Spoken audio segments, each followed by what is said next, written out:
বাংলায় যে জায়গাটা তাঁত শিল্পের পুরো যে করিডোরটা রয়েছে, আপনি যদি দেখেন যে বর্ধমানের পূর্বস্থলী থেকে শুরু করে সমুদ্রগড় থেকে শুরু করে নদিয়ার ফুলিয়া থেকে শুরু করে হুগলির ধনেখালি থেকে শুরু করে মানে একটা বড় অংশ যেখানে কিনা হ্যান্ডলুম ইন্ডাস্ট্রি তাঁত থেকে শুরু করে এই কাজগুলো হয়। আজ থেকে 15 বছর 20 বছর আগে সেখানকার ছবি ছিল কী ছিল, আজকের ছবি কী।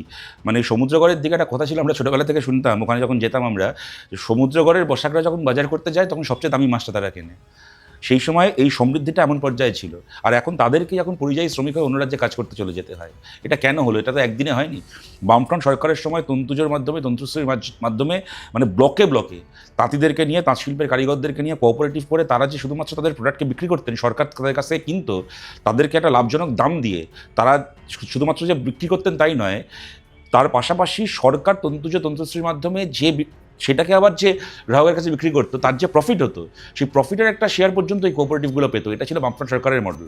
আর এই বিজেপির আমলে, তৃণমূলের আমলে কী হয়েছে, গুজরাট থেকে সস্তা দামে, যেটাকে র্যাপিয়ার বলা হয়, অত্যন্ত নিম্নমানের, প্রায় প্লাস্টিকের মতো কোয়ালিটির সুতো, কিন্তু সে অত্যন্ত নিম্নমানের, কিন্তু সেগুলো আবার দামটাও খুব সস্তা হয়। ওই একেবারে নিম্নমানের ওই র্যাপিয়ার কাপড় এসে পশ্চিমবাংলার বাজারকে দখল করে ছেয়ে গেছে।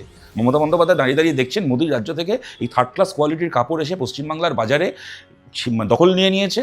এবং পশ্চিমবাংলার তৈরি হওয়া যে হ্যান্ডলুম সেক্টর, সেখান থেকে উৎপাদিত যে কাপড়, তা কার্যত আজকে বাংলায় আর বিক্রি করার কোনো জায়গা নেই আজকে। এবং তৃণমূল কংগ্রেসের লজ্জা শরম বলে কোনো জিনিসটি, এর আগে ওদের এক বস্ত্রমন্ত্রী চুরি করতে গিয়ে জেল কেটেছে।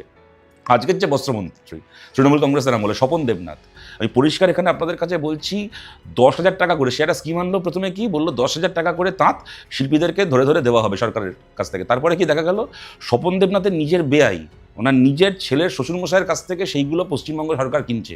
মানে কার্যত তার মন্ত্র কিনছে তার বেআইয়ের কাছ থেকে এবং সেইটা একজন কৃষককে দিচ্ছে, তারপর তার কাছ থেকে সেটাকে নিয়ে আবার আরেকজনকে দিচ্ছে, তার কাছ থেকে সেটাকে আবার 5,000-এ নিয়ে 10,000-এর আরেকজনকে দিচ্ছে।